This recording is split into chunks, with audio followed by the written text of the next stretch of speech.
เดียวบ่ไปทนได้ กินไปไว้มันเดี๋ยวจะซื้อนี่ไปยุเพราะว่าบ้านมันจะโทรให้สั่งซื้อนี่กินเนื้อยากไปนะตื่นช่วยพี่น้องเพราะตรงๆเลยมาดึงบ่แม่นเนาะผู้นั้นเนาะซ้ำเนาะงัวชนนั่นฟ้ารถหั่นน่ะป้าชาน่ะเลยบ่นั่นไปนั่นยังเพิ่นถ่ายอยู่ไปคนนะ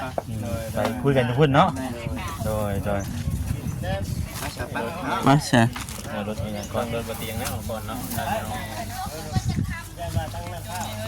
เพราะว่าท่านนั้นก็ถ่ายอยู่เนาะโทรมาหาทางมูลที่ว่าเพิ่นว่าจะอะไรก่อนท่านนั้นนะถ่ายคลิปแต่ว่าในบ้านถ่ายแล้วในบ้านบ่ได้เว้าหรอกมีแต่บ้านบ่ได้เว้าเนาะอะไรเนี่ยใหญ่เพิ่นมาถ่ายอยู่หั่นเลยนะพี่น้องเอ้ยพี่น้องทักทายสบายดีเด้อพี่น้องเด้อเนาะอ๋อทุรถเต็มพี่น้องอยู่ที่เฮือนนั่นเอ้นางเพิ่นพากันมาฮอดเมื่อกี้นี่ก็สิเข้าไป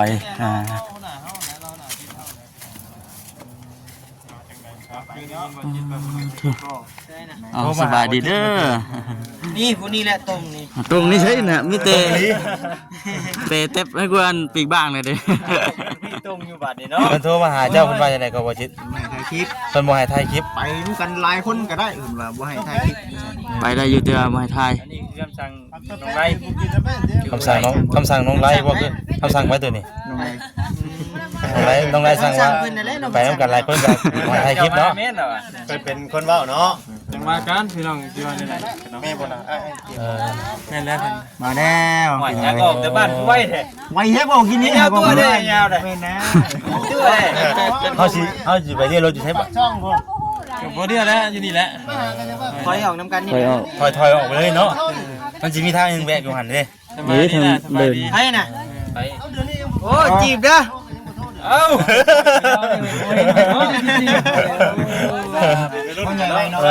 แล้วเราเป็นไปรุ่นเนาะโสดดิผู้ใหญ่ไวใช่ป่ะสบายดีโอ้น้องยังเกาะเจ้ากองคำมาแต่เรียนเนาะกองคำสบายดีเด้อพ่อกองคำเด้อกองคำด้วยกันอย่าเป็นสาวเลยเนาะงามเนาะยังมาแต่น้อยพี่น้องเนาะปนีกันเจ้าบ่เลี้ยงแม่เนาะนะเคยเด้อขับอยู่บ่ลูกเคยนี่ขับอยู่บ่ขับแล้วโอ้พ่อเฒ่าเงาหายใจหัวกับปันไรล็อกมากี่ยังน้อยยังพี่น้องเนาะมาเต็มเงี้ยอย่ามาเห็นคือลายแล้วตกใจมานะคุณพี่น้องเนาะสบายดีชอบอะไรเนี่ยนี่สายเลยมุนเลยวะเตี้ยชาก็ทุกชิบชาได้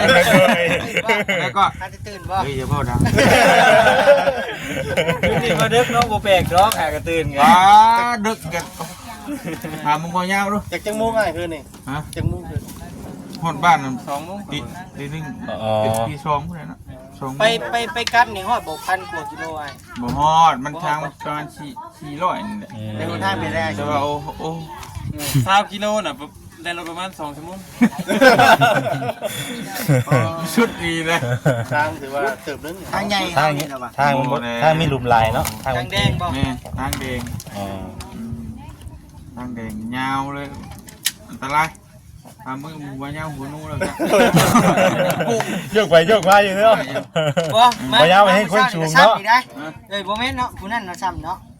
งัวชนนั่นฟ้ารถหั่นน่ะป้าชาน่ะเลยบ่นั่นไปนั่นยังเพิ่นถ่ายอยู่ไปคนนะไปคุยกันทุกคนเนาะโดยป้าชารถอย่างก่อนรถปฏิยังนั่งก่อนเนาะเพราะว่าท่านนั้นก็ถ่ายอยู่เนาะโทรมาหาทางมูลที่ว่าเพิ่นว่าจะอะไรก่อนท่านนั้นนะ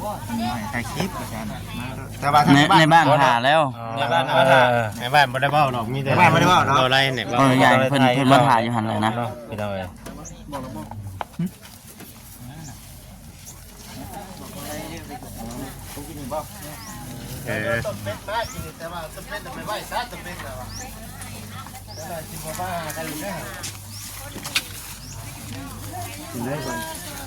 ใช่เตียงพอเป็นลูกเคยได้เฮาเนี่ย โอ้ยโดนคอหายบ่นี่ก็ให้วิ่งนี่ทันแล้วเนาะเนาะ ต่อเล่นๆจ้าที่ ประกันมาเต่ามาโฮ เห็ ม นได้บ่เอ้ยน่ะเห็นเอ้ยก่อนกันเนาะ เต่ามาโฮมกั เห็ น นเลยได้เลยกะ เห็น หลาย ใช่ ผู้หลายคนมานี่ ใจก็นะบ่ไว้ก็ทางบ่อันนี้ก็เป็นเรื่อง เอ้า เอาแล้ว200ล้านเอาไปบ่เตียงเนาะนี่คำ2บาท ยืมก่อน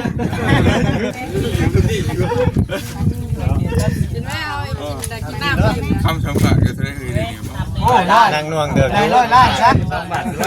มันโทรมาบอกว่าบ่ให้ถ่ายคลิปน้องไล่เจ้าต่อกันนี่เลยก็สิต่อไป ให้มาให้กินน้องไปเบิ่งจริงครับ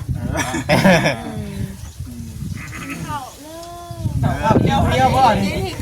ไปทนได้ กินไว้มันเดี๋ยว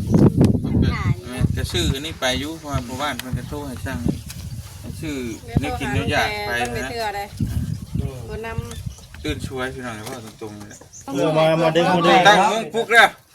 ปลุกแล้วนอนต่อยโอ้ หลายก็กินนะกินได้จ้ะนะ มาดึกเนาะ กินบุรงแล้วนี่นะ เกินน่ะเนาะมันก็รอหาย เต็มเลยเว้ย เต็มเลย เอ้ายืมแล้ว อะไรก็ยิ้มเลย กินบุรงกันเลยไป ยืนสำราญอยู่ คน ดี เนาะ นี่แต่ว่ากินบุรง คือมาถ่ายได้ข่อยผู้เดียว บ่ได้มันกดดันอยู่ดิ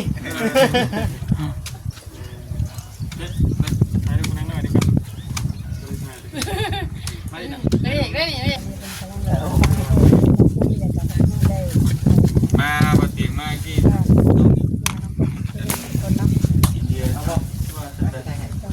ต่ามาโฮมกัน นี่จะเป็นสาวเลย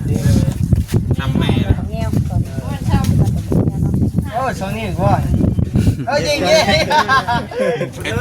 ห็ด ก็บ่ถึงเนาะ ยันมาดึงว่าเด็ก ตัวเย็กไปด้วย ไป ดีเลยปะเตียงเย็กจะยังบ่ทำยอมรับกับบ่ยาวคนเล่นสวยอยู่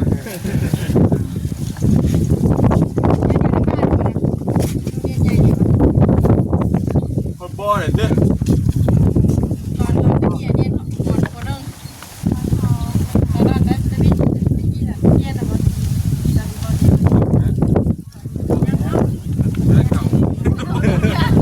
คนหนึ่ง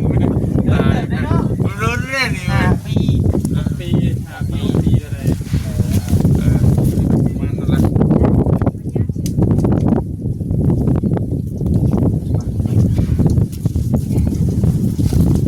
เปิดกล้อง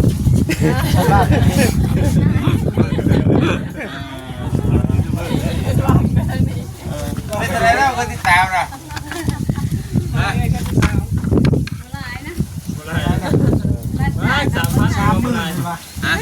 ไปมันพี่น้องเนาะ ที่บ้านมันชันแหละ มีแต่ว่าถอยออกไปพูดแล้วเนาะเว้ยเนาะ ใครจะขึ้นคันนี้โปรดสั่งเสียก่อนขึ้นรถ ตะกี้มีบางหน่วยรถมีหน่วยบ่ได้หรอก ข้าวบุญก็ได้บุญเป็นยังไง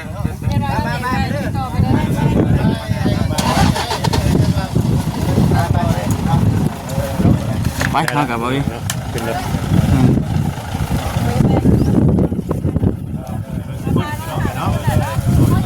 ตามไปเบิ่งน้องกันเด้อพี่น้องเนาะ ต้องพอเตียงคอยแล้วพอจิตต้องคอยเนาะ ขั้นที่2พี่น้องเนาะ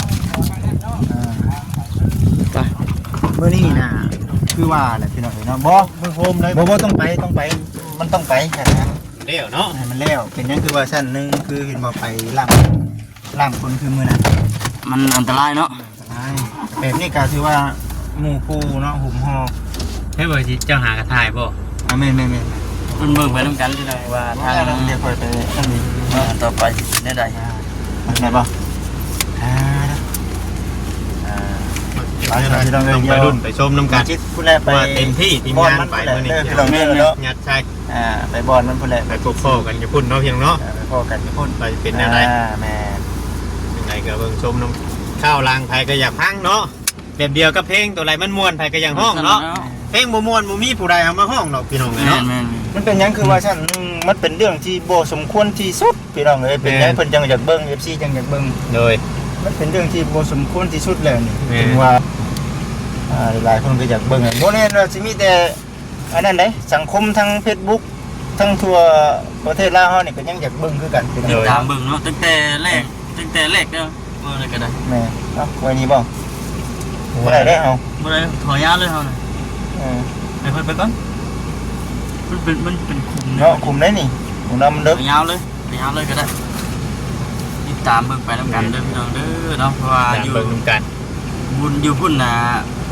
ทางในบ้านเพิ่นก็มาถามแล้วเนาะ อยู่ใส่เพื่อนในบ้านบ่ได้บ่เพื่อน จังว่าเราตามไปเตียงไป ต้องตามเบิ่งเพิ่นเนาะตามเบิ่งเพิ่นว่าเป็นแบบไรเรื่องมื้อนี้ก็เป็นมื้อตัดสินเราต้องไปเบิ่งตัวจริงอยู่พุ่นบ่เตียงเราก็ยังตอบบ่ได้ ว่าสิเป็นจังได๋ แม่ไปเบิ่งอยู่พุ่นนั่นแหละก็ เรา เรา สิบ่เห็นเลยบ่ ถ่ายอยู่แล้วพี่น้องเนาะหวยเนาะบ่เสร็จเรา รถสูง เดินเราชู เนี่ย ครับยางเราก็มันยังใหม่อยู่ อันนี้แหละเฮาได้อยู่แล้ว ได้อยู่แล้วปล่อยตรงเลย บ่สิถอยนะออกเพื่อนติงให้คักแหล่ยามฟ้ายามฝน ยังหนักกว่านี้อีกหลายเท่าเนาะ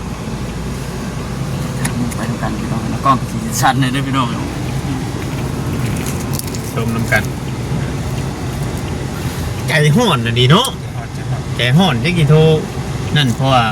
เรามาคือนี่ก็ตี 1 ตี 2คือเราเว้ากันนะ บ่ได้ แบบช่างเองด้วยนะเนาะบ่เลยก็ได้เนาะ ตัวนี้เดี๋ยวพลาดอีกแล้วเห็นบ่พลาดแล้ว พลาดอีกแล้วพี่น้องเนาะ ต้องบอก นี่คือทางน้องไล่บ่บ่สิ บ่ได้ดอกเนาะ ถอยยาวแล้วนี่นี่น่ะสรุปเท่านี้นะครับ หวยอยู่นี่ก็ได้เลยบ่จิทำได้หวยพ่วงอยู่ มา เข้าไปหวยนี่ นี่ เนาะ นี่มาไปเลยก็สุดเท่านี้ นี่บ่ ไปอีกก่อน บอกว่าไปหันก็ได้นะรถจักรเนาะ มานะไปอีก นี่เข้าผิดนี่กลมกว่า เป็นมือที่ว่า FC แล้วก็ทางพ่อแม่พี่น้อง FC เพิ่น เนี่ยนั่งพ่อแม่พี่น้องนะผู้รักผู้ใหญ่ให้ได้พี่น้องเพิ่นรอคอยอยู่รอเบิ่งรอชมอยู่ เพราะว่า หลายๆคนก็ให้ความสนใจแห้งกับเรื่องนี้พี่น้องเลยเนาะเรื่องที่ว่าบ่อยากให้มันเกิด แต่มันก็ได้เกิดไปแล้วมาเพียง เนาะ เนาะ ในตามแก้ไข ไปตามแก้ไขพอเซ็นไปก่อนก็ได้บ่ทางเพิ่นออกไปก่อนก็ได้เอาไปน้ำลังก็ได้ ไปเลยไป เดี๋ยวทำบุญนะ เพิ่นเอาก็มันยากดอก ใจเย็น เจ๊ฮ้อนแล้วมันบ่ดีเนาะ แม่นไม่หั่นก็คือว่านะแต่ฮ้อนนั้นมันบ่ดี อ๋อหลังดีกว่าพากันไปเอาบุญพี่น้องเอ้ย ถูกเนาะมันแฟนกล้องเบิ่งก่อน ปิดสาย ตามหลังเพิ่นไปน้องเนาะ แบบนี้แหละดีแล้วแบบ จังอบอุ่นเนาะ นี้เลย มาหลายคน ผู้นึงคิดว่าทันผู้นี้คิดทัน เนาะ บ่ ต้องช่วยกันเนาะช่วยกันแก้ช่วยกันเฮ็ด แต่ว่า กันว่า ฮ้อนนั่นแหละก็ผู้ใหญ่แล้วว่าคุย แม่ พี่ใหญ่แน่คุยเฮาสิไปคุยหยังมีแต่ว่าไปอันให้พ่อแม่พี่น้องได้เบิ่งได้ชมนํกันนั่นแหละ บรรยากาศมื้อนั้นเนาะ บรรยากาศในมื้อนี้กับมื้อนั้น มันต่างกันไปได้ติ มันต่างกันแบบไรแล้วก็มันเป็นแบบไร อ่า อธิบายมาเบิ่งอยู่ ลายตาเลยเด้อพี่น้องมันจังได๋โอ้ยรถแต่ว่าที่เด้อ เอ้ย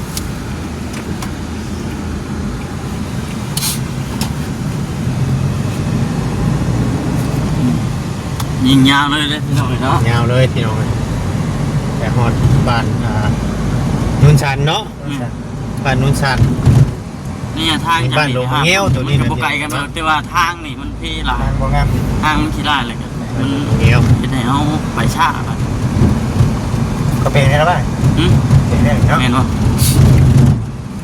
แต่ก็ยังอยากสั้นอยู่เนาะ ทางน้องเตนี่คือว่าบ่มีไผไปนํมีแต่เอื้อนางกันเนาะ แม่โอ้ยมันบ่ได้กับบ่มีไผเด้น้องเพิ่นบ่มีไผดอก พ่อแม่ก็อยู่ใต้ผู้เนาะพ่อก็อยู่ใต้ผู้พี่น้องเลย ให้น้องอยู่ไหนเบิดดิ แบบว่าแต่งแยกด้วยหน้าครอบครัวของน้องแต่กับน้องๆนั่นก็ไปเฮียนอยู่ไทยเนาะ อืม พ่อก็ใช้บ่ได้หลักๆแม่นให้เตียงล้วนๆเด้อเนาะ ทุกสิ่งทุกอย่างนี่มีแต่บ่เตียงนะซ้ำพ่อกับแม่ผู้หนึง แม่น มีแต่ว่าเฮ็ดหยังก็ต้องบอกเล่าก่อนบาดนี่ เนาะสำคัญนะแม่ นั่น น แหละแต่ว่ามันพลาดตัวนี้ก็แม่นอีกคือมัน มันบ่ได้มีผู้ใดใดแบบว่าสมัยเตียงอะนะแบบในเรื่องครอบครัวของน้องเตนะ แม่น อยู่ที่ว่าเบิ่งเองนะ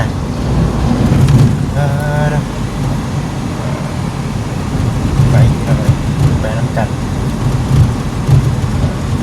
กันพี่น้องหลายๆคนหลายๆช่องหรือว่าตกอยู่10ปลายเนาะ10ปลายช่องมื้อนี้เนาะมื้อนั้น2ช่องนึงมื้อน่ะมีแต่บ่ยิดกับบ่เตีย แม่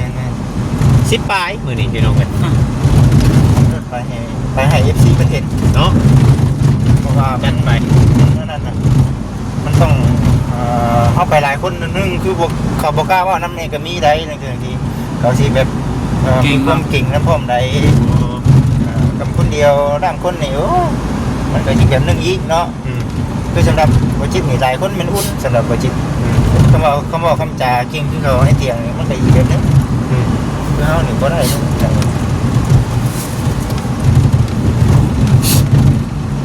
ยอมรับว่าเพิ่นขับรถไวดีนะ โอ้ยเนาะชนเพิ่นเนาะเอาพี่น้องเอ้ยคลิปนี้บ่เวียงก็สิขอจบลงไว้ก่อนได้บ่ครับเอ้ย คือกันแหละ พ่ออยู่พุ่นแหละพี่น้องอยู่บ้านอยู่เฮือนเพิ่นพุ่นแหละ อ่า มีแต่ว่าไปเบิ่งไปชมกันอันนี้บ่เวียงทายก่อ